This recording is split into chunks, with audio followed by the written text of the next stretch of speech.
byabakama atugambye bwe tuba tuli mu bwangu nnyo bo tebalina ssente zirayiza Nalukoola. Bwe tuba tuli mu bwangu agende ku kavule ewa Nuupu bo bamulayize. Bannange njagala kwebaza Katonda. Eyo ye Electoral Commission egera okutegeka 2021 siye I mean 2026 siye. Nze njagala kwebaza Mukama olwa byonna. Ekyo nkyebaliza Mukama. Tetwalina opposition senga yabadde wa FDC nga ye yalidde nga ye yalangiridde senga yalayidde dda n'ekigatto kye dda. Bino bitegeeza ki? Tugenda mu kigambo. First of all, Nalukoola talina kyemugoba. Emikisa 99 ku buli 100 Nalukoola alina chance ezikulembera constituency eyo emyaka 20 tukam oba 3 kubanga Latifu Ssebaggala yagikulembera okuva 2021 mpaka 2021 myaka 20 nga mulimu MP Ogu Latifu Ssebaggala. Segirinya ye yamujjawo. Kati Nalukoola alina chance okukulembera constituency okuva 2 nze sagala alayire naye ajja kulayira 2026 nga Museveni yavaako dda. Nalukoola ayinza okukulembera okuva 2026 n'agenda paka 2036 n'agenda paka 2046 nga wali mulamu. Museveni onoobaawo okakasa tubeetinge.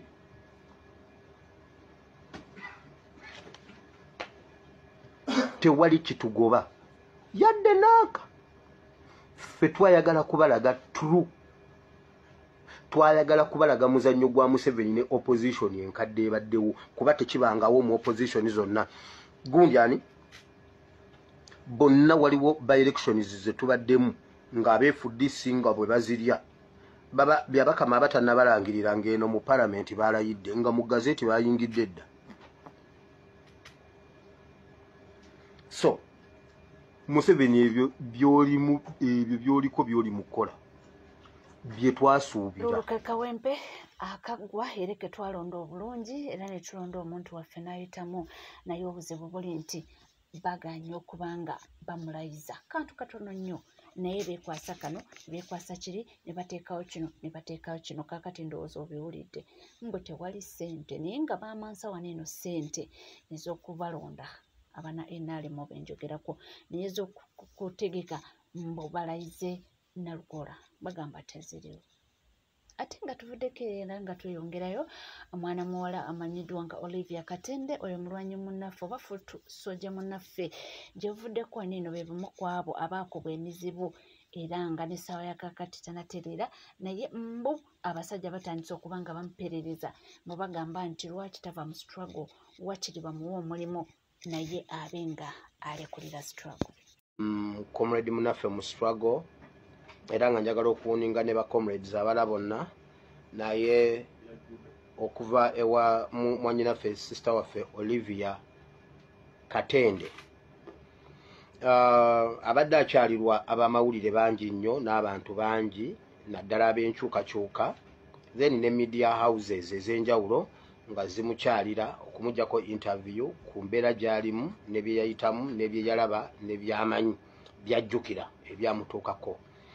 oba bonna gye bali. Naye olunaku lw'eggulo nadisikasinzeko naye wabaddewo bye nabadde mmaze okubaako byempulira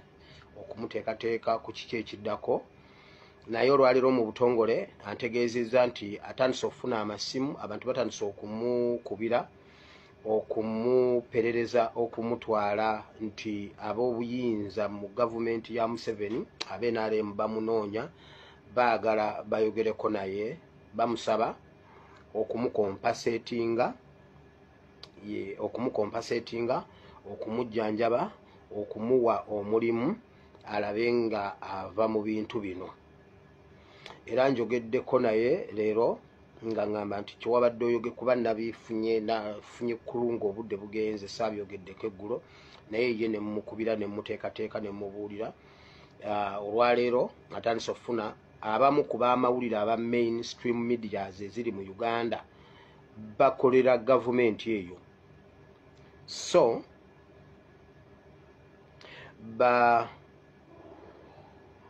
batandise okumuperereza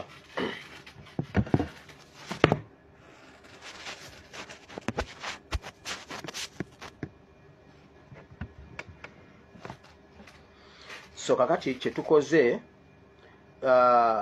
kuba tumuvunaanyizibwako kuba staffu waffe wano ku ASPS Mawulire Bible and Politics tumusabye era tusazeewo tewakyali kuddamu kumuinterviewinga okujjako ng'ofunye olukusa okuva ku kitebe aba TVs bonna n'aba radios bonna mu Uganda tebakyakkirizibwa kuddamu kumujjako interview nga tebafunye lukusa kuva ku kitebe era bwe bamala okufuna olukusa okuva ku kitebe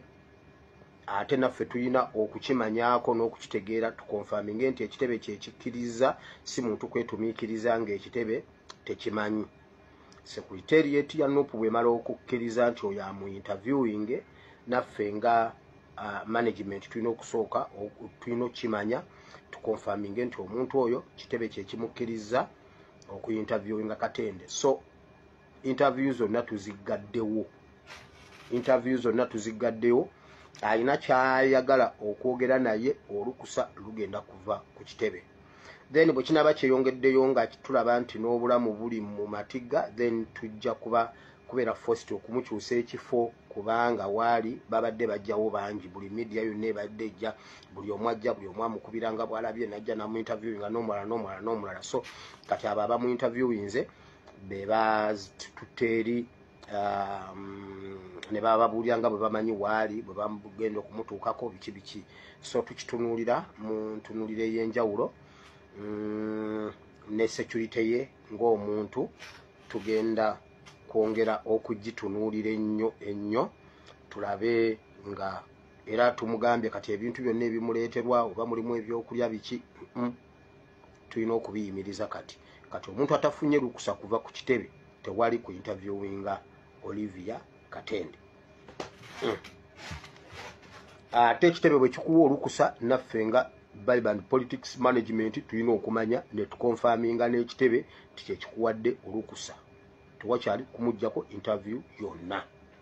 tetulina kyetwetaaga mu gavumenti tetwagala kutuliyirira ebyo eby'omu madirisa tetwagala byakutuperereza tayagala mulimu gwammwe tetwagala mulimu gwammwe mbuba muwo mulimu mu ministry yonna gyayagala tetwagala mulimu gwammwe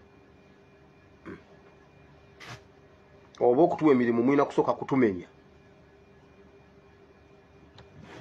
nga tuvuddeko eyo oba nga tweyongerayoko omuyimbi Big Eye naye avuddeyo n'ategeeza mbu abantu bamutumye ajje abanje okuwulayizibwa kwa Nalukoola mbalamusizaako abantu b'Egombe division Busukuma division Nansana division ne Nabweru division nga wamu eyo ye Nansana municipality bantumye mbuze speaker Anita Amongo nti MP w'abantu b'e Kawempe North Elias Luyimbazi Nalukoola gwe balonda alayira ddi era ateekebwadde mu gazeti ya parliament nga bantumye mbuze ku lwa neighbor kuba Kawempe North eba neighbor waffe wano mu Nansana municipality ekkubo lye litwawula era nga baagala alayizibwe mu bwangu ddala oba si ekyo nakyo bakibabuulire bababuulire ekiddako sigadde nze Mayanja Ibrahim Big Eye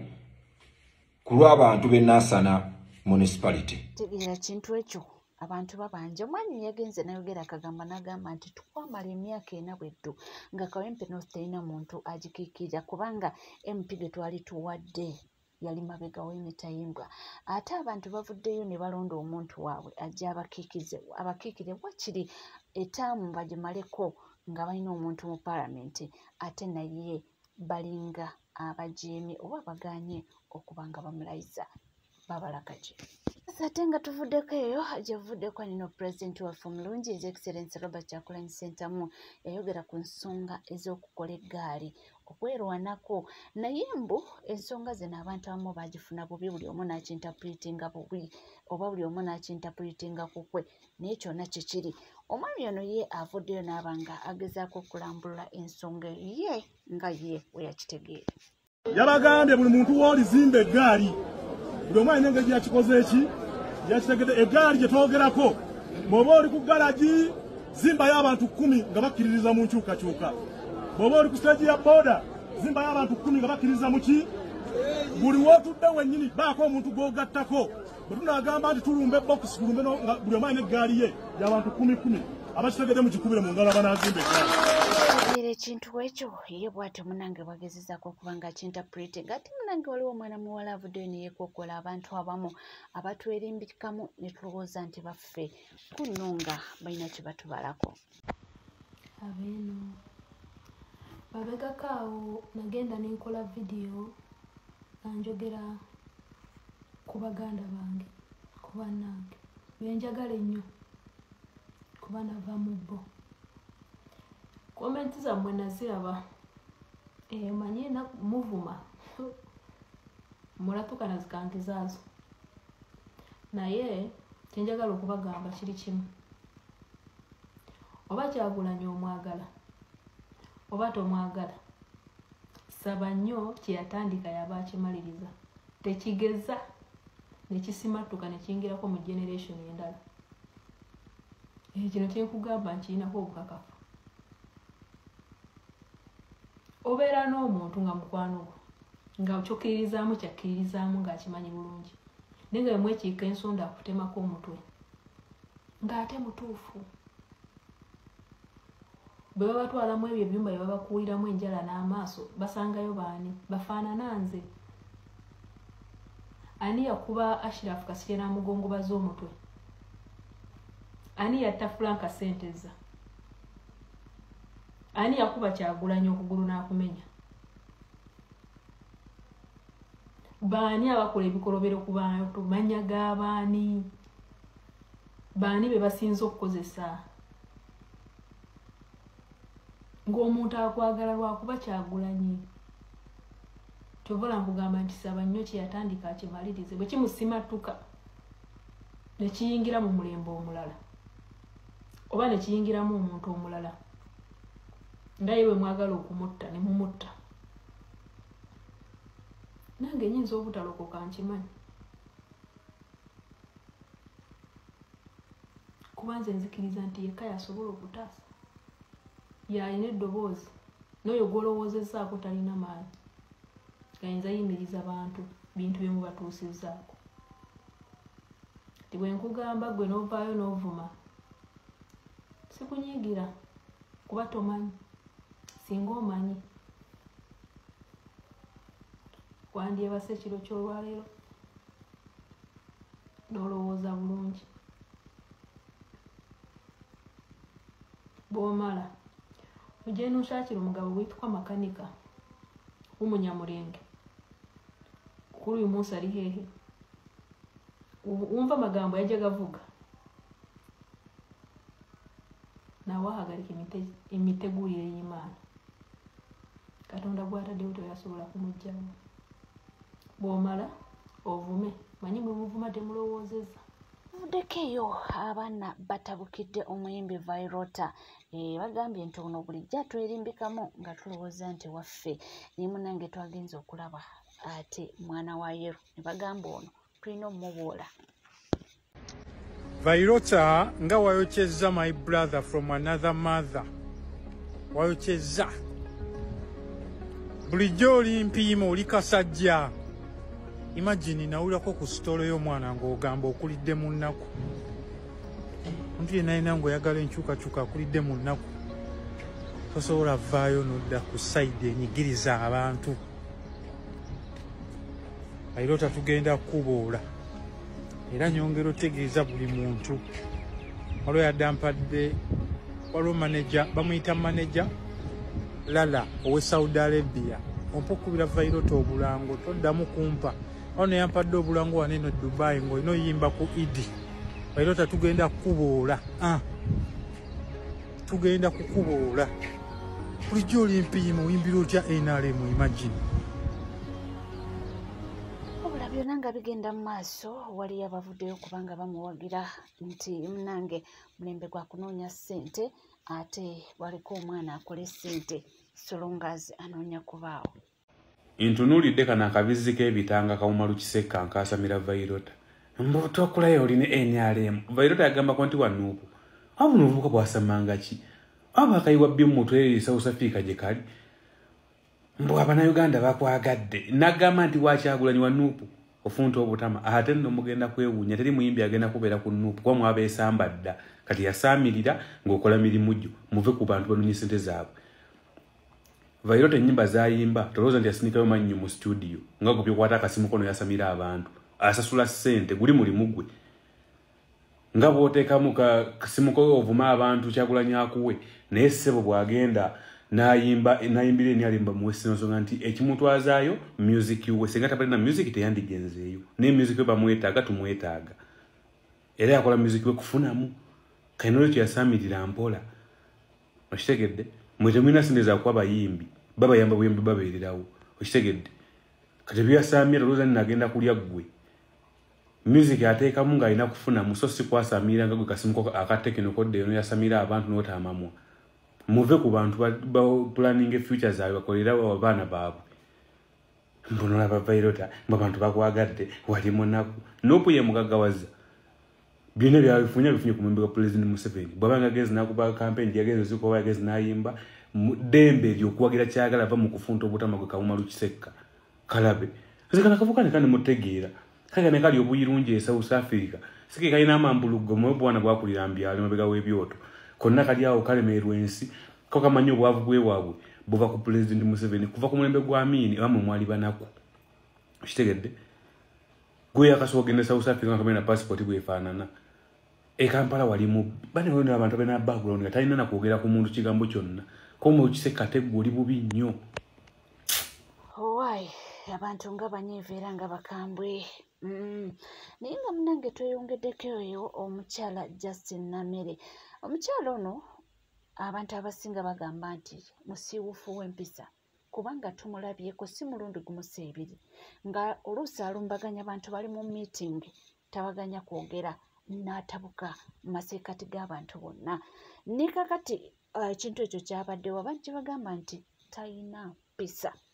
nti bw'obanga oba olina kyoyagala kuyisaawo leka oli gw'osanze ayogera amale naawe oyiseewo mu buntu bulamu so si kulumbaganya era tujja kikola okubateekateeka minisita inomulimu nange nkulina okwanongeza embeera wa site era njagala bategeeza tugenda kukkaanya engeri gyegenda okukolamu emakakasite era tubakkiriza okutandika okukola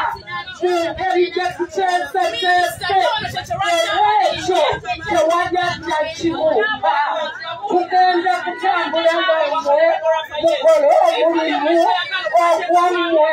naffe tukole ogwaffe nze meeya wa site eno oba oyagala oba tokola ki oba toyagala olowooza owulidde nga beeyogerera ebisongovu